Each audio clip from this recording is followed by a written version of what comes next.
কেউ দেখার আগেই আমি এটা তুলে কেচে দিই।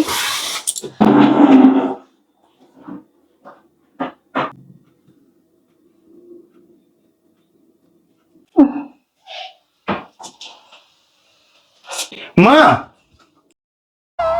বৌমা, আমাকে ক্ষমা করে দাও, এমনটার কোনোদিন হবে না, আমি ভালো করে কেচে দিয়েছি। মা কি হয়েছে? ইচ্ছে করে তো কিছু করনি। তুমি যে অসুস্থ এটা সবার জানা দরকার। অসুস্থ না ছাই? তুমি কিছু ভেবো না মা, তোমার ছেলে তোমার সাথে আছে। এত টয়লেটের গন্ধ, এই বাড়িতে কোনো সুস্থ মানুষ থাকতে পারবে না। তোমার এই বাড়িতেই থাকতে হবে না, বাপের বাড়ি চলে যাও। এই বয়সে আমার মাকে কি করে একা ছেড়ে দেবো? মানুষটা আমাকে ছেড়ে কোথায় যাবে? ছোটবেলায় না জানি মা আমার কত না টয়লেট পটি পরিষ্কার করেছে। বয়স হয়ে গেলে বাবা মা বাচ্চাদের মতো হয়ে যায়, তখন আমাদের উচিত ওনাদেরকে কাছে রেখে বুকে করে আঁকড়ে রাখা।